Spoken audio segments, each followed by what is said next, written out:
Larry Bird was one of the best players to ever touch a basketball, and together with Magic Johnson, the biggest NBA star of the 80s. What made him so successful considering he was quite unathletic, and how would he fare in today's NBA? Did he win just because his teams were loaded, and where does he stand among the best shooters of all time? Watch the rest of the video to find out.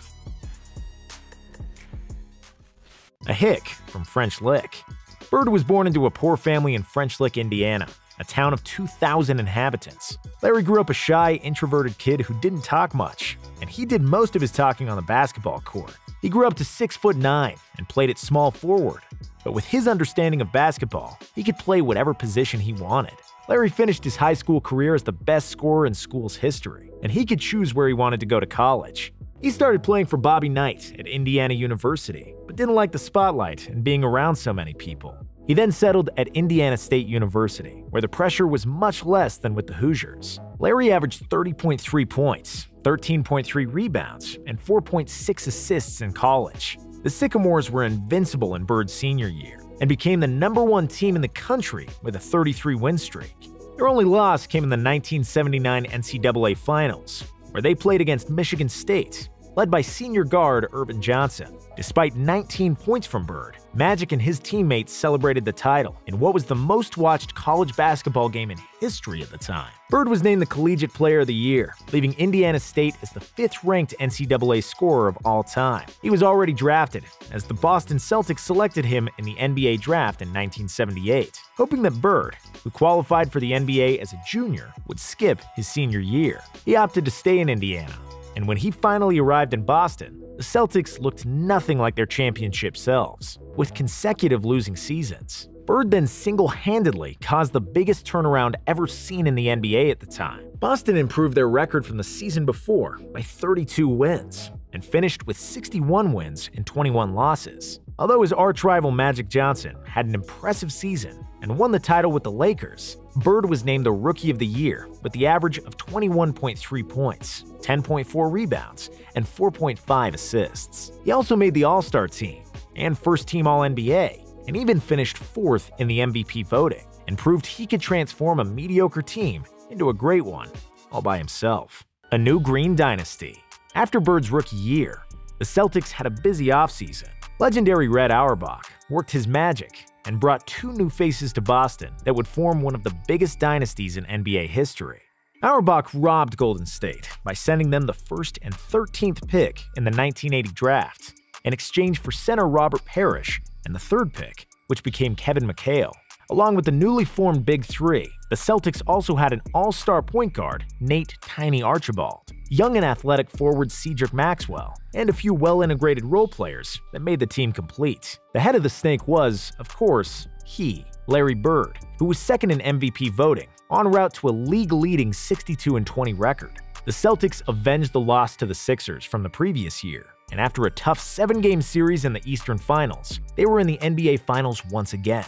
There they would be met by the Houston Rockets, led by prime Moses Malone, who was arguably the best center in the league at the time. Malone averaged 23 and 16 in the series, but the Celtics were too good of a team and would win the title with 4 games to 2. Bird averaged 15 points, 15 rebounds, and 7 assists for the series. But the finals MVP went to Cedric Maxwell, who led the Celtics in scoring with 18 points per game. And when everybody already saw the new green dynasty, 2 bad years ensued.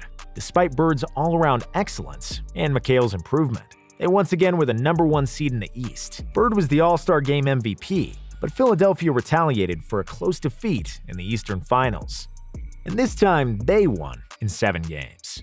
The year after, the Celtics regressed even more, finishing as a 3rd seed and getting swept in the 2nd round by the Milwaukee Bucks.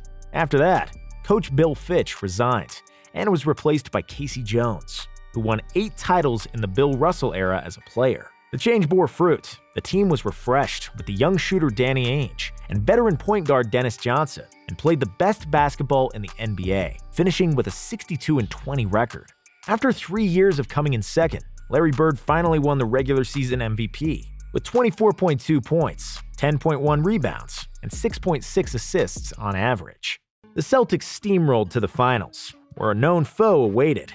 It was, of course, Magic and the Lakers. The title was decided in Game 7, where Larry Bird led the Celtics to their 15th NBA title. Bird was named the Finals MVP, and he finally had his revenge over Magic, who defeated him in the NCAA Finals of 1979. The following season, the Celtics were even better in the regular season. Bird repeated as MVP, and McHale repeated as the sixth man of the year. They got to the finals again, with the same opponent. After the Celtics won Game 1, 148-114, in a game that was dubbed the Memorial Day Massacre, it seemed like the Celtics were going to dominate the Lakers and repeat as champions.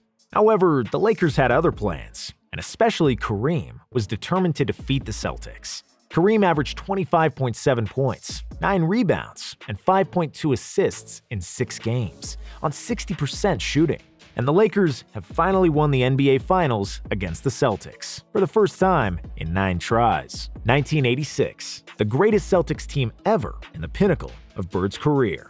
After the finals loss, Auerbach made another clever move. He traded Cedric Maxwell to the Clippers for Bill Walton, once one of the most talented centers in the league, who accepted the role of a sixth man on the Celtics, while Kevin McHale moved to the starting lineup. The Celtics won 50 out of 51 home games that year, which is a record that still stands and likely will never be broken. Larry Bird experienced the absolute peak of his game and basketball brilliance in 85-86. He deservedly won another MVP and became the only player other than Wilt and Bill Russell to win the award in 3 straight seasons. The 85-86 season birthed several games that proved the endless basketball genius of Larry Bird, and most notable is the left-handed game. Before the game against Portland, Bird surprised his teammates and journalists by saying that he would shoot the whole game with his left hand because he wanted to motivate himself for a relatively meaningless regular season game. How much did he score? Just 47 points, 14 rebounds, 11 assists with a game-winning shot, and 22 points scored with his left hand out of sheer boredom and fun. And those are the reasons why he was called Larry Legend. Apart from that, he also scored a career-high 60 points on the Atlanta Hawks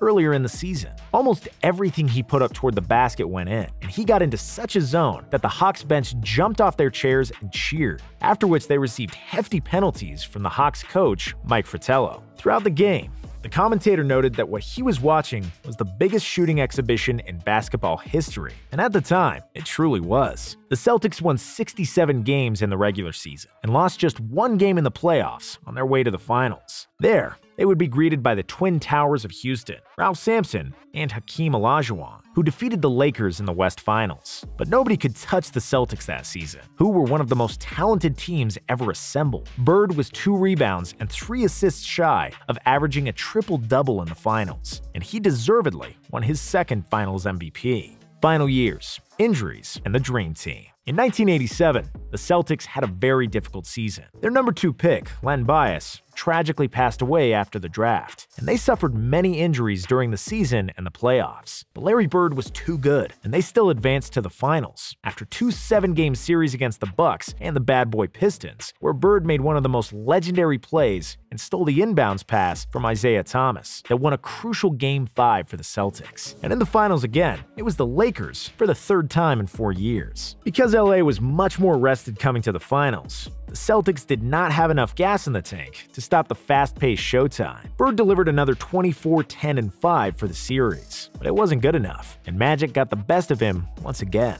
Next year, Bird had maybe one of the best statistical years of his career. He averaged 30 points on 50, 40, and 90 shooting, a feat he achieved the previous year as well, proving that he's the best shooter who ever played at the time. The Celtics reached the conference finals, but it would be their last hurrah as the Pistons finally got over the hump and managed to beat them. In the offseason, Bird sustained a severe back injury from chopping wood back home in Indiana. He was one of the best basketball players in the world who had millions of dollars, but he was still the hick from French Lick, who chopped his own wood when he needed to, and I respect him even more for that. The back injury and surgery on both Achilles tendons caused him to miss almost the entire 88-89 season. However, even debilitated, Bird was better than most players in the league, and despite needing to stretch for more than 2 hours to be able to run, he was still very productive. He was named an All-Star each of the last 3 seasons, along with some memorable performances, like a game in the 1991 playoffs where he suffered a concussion, but then pulled a Willis Reed and came back to the game, scored 17 points in the second half, and won the series for the Celtics. Unfortunately, the toll on his body was getting too much to bear, and he ended his career in 1992, when he finally became teammates with his good friend Magic Johnson on the Dream Team. Bird flew off into the sunset with the gold in Barcelona, retiring as the best small forward and the best shooter to ever play. Legacy. Trash-talking god, top 10 player ever. One of the most famous Larry Bird trash-talking stories is from the 1986 three-point shooting contest, when the legend walked into the locker room and asked all the other participants who's coming in second after him. Of course, he went on and swished near every three-pointer and won, all without taking his jacket off. Bird would win the three-point shooting competition the next 2 years as well, and before Reggie Miller came along, there was no argument who's the best shooter ever. On the 26th of December 1990, Indiana's Chuck the Rifleman Person said he's going bird hunting before the Celtics game. Bird replied that he'd got a Christmas present for him, and while Chuck was on the bench, Bird got the ball in the corner just in front of the Pacers bench. He hit the jump shot, turned to Chuck, and said Merry effing Christmas. And that's who Larry Bird was, and how he talked. He was the ultimate competitor, and he had all the skills in the world to back it up. He'd tell players where he would get the ball, what he was going to do, and then do it. And there was nothing they could do to stop him. He accused the opposing team of putting a white guy to guard him because he felt that was disrespectful. And if you watch Space Jam, you know that Larry isn't white. He's clear. Bird would drink half the bar under the table. Sometimes he'd fight people in the bar as well, and then go to the game the next day and dominate as if nothing happened. Bird was a unique player, and there was nobody like him. At first glance, his moves look almost clumsy, far from physically dominant or athletic. He rarely dunked, his vertical was average at best, and he never played exceptionally fast. From the neck down, in basketball terms, he was nothing special. From the neck up until the end of his fingertips, he was pure genius. There's no doubt that he would be a great player in today's era, where we can see players like Doncic and Jokic dominate the game without great physical talent. Bird was one of the top 10 players who ever played, and one of the best pure shooters ever. He was the best player in the NBA for almost an entire decade, despite the brilliance from Magic and the athleticism of Michael Jordan. And like Magic Johnson said, there will never be another Larry Bird.